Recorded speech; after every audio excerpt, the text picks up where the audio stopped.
కావేరీ నదీ జలాల వివాదం సుప్రీంకోర్టుకు చేరింది. ఈ వ్యవహారంపై తమిళనాడు ప్రభుత్వం సుప్రీంకోర్టును ఆశ్రయించింది.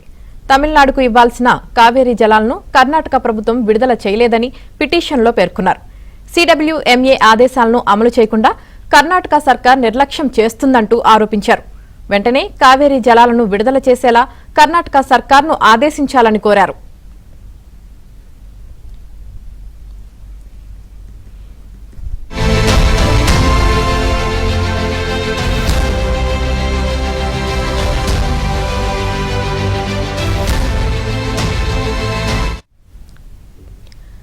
కావేరీ నదీ జలాల వివాదం సుప్రీంకోర్టుకు చేరింది. ఈ వ్యవహారంపై తమిళనాడు ప్రభుత్వం సుప్రీంకోర్టును ఆశ్రయించింది. ఇక దీనికి సంబంధించి పూర్తి సమాచారం మా ప్రతినిధి సిరి అందిస్తారు. సిరి, కావేరీ వాటర్ మేనేజ్మెంట్ అథారిటీ సమావేశంలో తమిళనాడుకి రోజుల పాటు రోజుకి 3500 క్యూసెక్కుల నీటిని విడుదల చేయాలని కర్ణాటకకు ఆదేశాలు జారీ చేసింది. అయితే ఆ ఆదేశాలను కర్ణాటక పూర్తి స్థాయిలో అమలు చేయలేదని తమిళనాడు ఆరోపిస్తోంది. దీంతో ముఖ్యమంత్రి శ్రీ జోసెఫ్ విజయ్ నేతృత్వంలోని తమిళనాడు ప్రభుత్వం సుప్రీంకోర్టులో పిటిషన్ దాఖలు చేసింది. CWMA అలాగే కావేరీ వాటర్ రెగ్యులేషన్ కమిటీ ఆదేశాలను అమలు చేయాలని, తమిళనాడుకు రావాల్సిన నీటిని వెంటనే విడుదల చేయాలని కోరింది.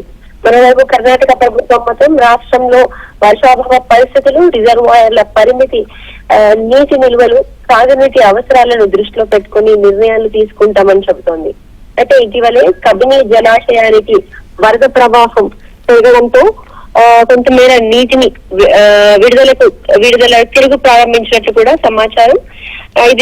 ఇదిలా ఉండగా తమిళనాడులో పంట సాగుకి నీరు అవసరమని రైతులు ఆందోళన చేస్తున్నారు. తిరుచిరాపల్లిలో కూడా రైతులు వినూత్న నిరసనలు చేపట్టారు. వెంటనే కావేరీ నీటిని విడుదల చేయాలని తమిళనాడులో డిమాండ్ అయితే నడుస్తుంది. ఈ పరిమాణాలతో మరోసారి తమిళనాడు కర్ణాటక మధ్య కావేరీ జలాల వివాదం రాజకీయంగా అలాగే న్యాయపరంగా కూడా కీలక మలుపు తిరిగింది. ఇప్పుడు సుప్రీంకోర్టు ఈ పిటిషన్ పై ఎలాంటి ఆదేశాలు ఇస్తుందనేది ఎంతో ఉత్కంఠగా మారింది. రైట్, థ్యాంక్ యూ సిరి.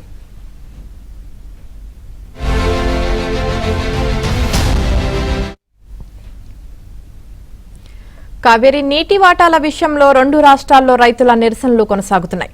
జల వివాదంపై చర్చించేందుకు త్వరలోనే 2 రాష్ట్రాల ముఖ్యమంత్రుల సమావేశమయ్యే అవకాశం ఉందని ప్రచారం జరుగుతోంది. Constitution of India, even if the executive and the legislative commit any offence, that can be decided by the Supreme Court of India. If an executive or legislative act against the Constitution of India, the Supreme Court take necessary steps. Like that,